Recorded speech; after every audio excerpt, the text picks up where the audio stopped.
The Story of Jack and the Beanstalk, narrated by Shane Weiskircher. Once upon a time there lived a poor widow who had an only son named Jack.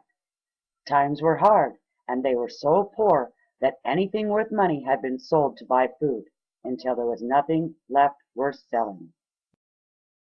Only the good cow Milky White remained, and she gave milk every morning. But one sad day Milky White gave no milk. "Never mind, mother. We must sell Milky White. Trust me to make a good bargain," said Jack, and away to the market he went. So Jack went whistling along to the market to sell the cow, until he met a butcher. "Good morning," said the butcher. "Good morning, sir," answered Jack. "Where are you going?" "I am going to the market to sell the cow." "It's lucky I met you. You may save yourself the trouble of going so far."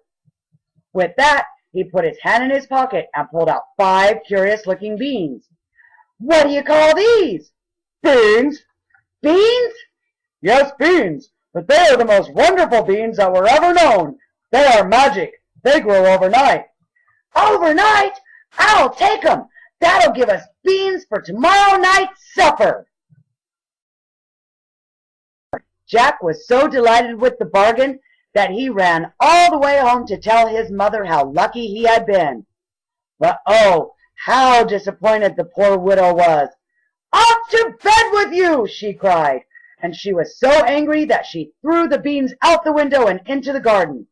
So poor Jack went to bed without any supper, and he cried himself to sleep. When Jack woke up the next morning, he knew something was wrong. He looked out the window, and in the garden there was a great beanstalk growing beside his window. It stretched up and up as far as he could see into the sky. "I'll just see where it leads," thought Jack, and with that he stepped out onto the beanstalk, and he climbed up and up until his mother's cottage looked like a small speck below.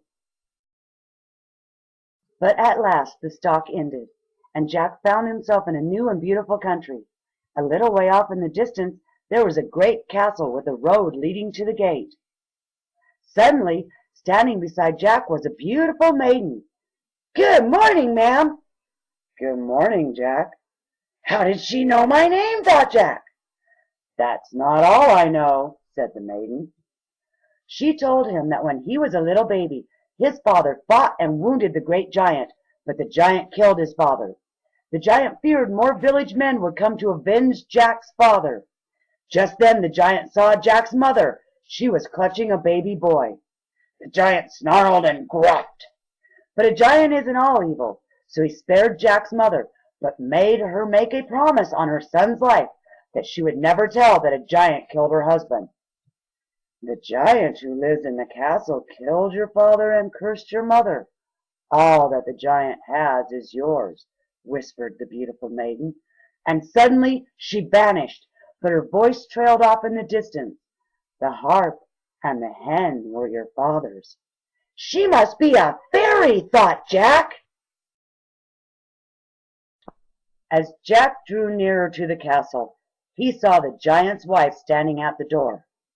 "If you please, ma'am, would you kindly give me some breakfast? I haven't eaten since yesterday." The giant's wife was big and very ugly, but she had a kind heart. "Very well, little man, come in. But you must be quick about it, for if my husband the giant finds you here, he will eat you up, bones and all." So in went Jack, and the giant's wife gave him a very good breakfast. But before Jack had finished his breakfast, there was a terrible knock at the castle door, a knock so hard it shook the castle walls. Boom, boom, boom! "This is my husband. We must hide you somehow," said the giantess. With that, she lifted up Jack and popped him into an empty kettle.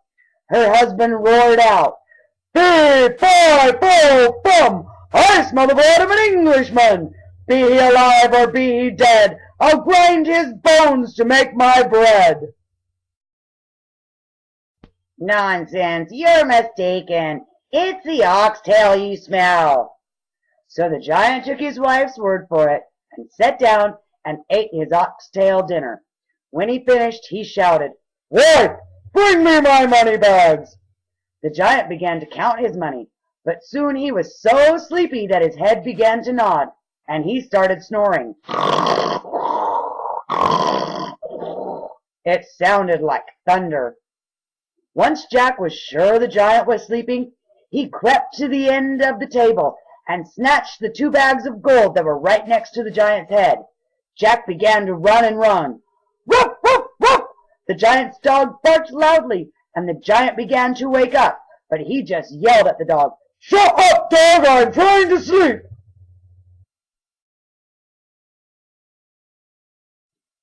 But Jack made it past the dog and got away before the giant awoke.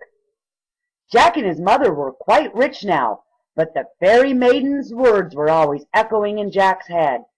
"The harp and the hen were your father's." So Jack decided to go back up the beanstalk. He climbed, and he climbed, and he climbed, and he climbed until he got to the top once again, and the giantess was standing at the castle door. "If you please, ma'am, will you give me some breakfast?" "Run away, or my husband the giant will eat you up, bones and all. Little boy's still gold, so off with you." But the giantess had a kind heart, and she couldn't resist the charming Jack, so she gave in once again and let Jack come in. Jack began to eat, but just then there was a giant rumbling like an earthquake. Bam! Bam! Bam! The giantess grabbed Jack and bundled him in a towel, and she threw him in the oven just as the giant came through the door. This time he roared even louder than before. "Three, five, four, bum! I smell the blood of an Englishman! Be he alive or be he dead, I'll grind his bones to make my bread." "Oh, silly husband, it's just breakfast you smell. Roasted bullocks. Have a seat." So the giant gobbled up his breakfast, and when he was done, he shouted, "Wife, bring me the little brown hen." The giantess got the hen and placed her on the table. "Lay!" commanded the giant, and the hen laid a golden egg. Jack was amazed. "That will do for today," the giant said, and he stretched out to go to sleep. As soon as he began to snore, Jack crept out of the oven and tiptoed to the table. He snatched up the little brown hen and made a dash for the door. But the hen began to cackle, "Woof, woof, woof, woof, woof," and the giant began to wake up. But Jack ran as fast as he could, and he escaped before the giant saw him, and with hen in hand, he climbed as fast as he could down the beanstalk. The little brown hen laid so many golden eggs that Jack and his mother had more money than they could ever spend. But Jack was always thinking about the harp he left behind. So one day he crept out of the window again and climbed up and up and up and up until he reached the top. The giant looked in the kettle. He looked in the pot. He even looked in the oven. But of course Jack was tiny, and he could stay hidden the whole time. When the giant grew tired of looking, he grumbled and called out, "Wife, bring me my harp so she can sing me a lullaby." So she, the giantess, brought in the golden harp and placed it on the table. "Sing!" said the giant, and the harp at once began to sing the most beautiful song. La la la la! It sang so sweetly that the giant soon fell asleep, and then Jack quietly tiptoed to the table. He grabbed the golden harp and ran, but the harp called out, "Faster! Faster!"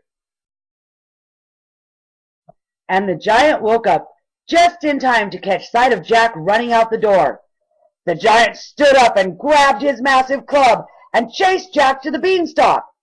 "So that's where you came from, you little thief! I'm going to grind your bones to make my bread. 3, 5, 4, bum! Watch out, Jack, 'cause here I come!" The giant ran to the beanstalk and started to climb after Jack, but the giant's size made him slow and clumsy. Jack was halfway down already and laughed at the giant. My name is Jack. You killed my father, but I got revenge. I stole your money and your hen and your harp, and now I'm going to kill you too. With that, Jack and the giant raced down the beanstalk. By the time the giant had made it only halfway down, Jack had hit the ground running, yelling to his mother, "Bring me my axe, mother, bring me my axe!" And the widow hurried out with the chopper. Jack cut the beanstalk right in two. Down came the giant with a terrible crash. Ba-boom! He hit the ground so hard he left a crater, and that you may be sure was the end of the giant. But whatever became of the giantess and the castle, nobody will ever know. Jack had avenged his father's death, and he and his mother grew very, very rich, and they lived happily ever after. The end.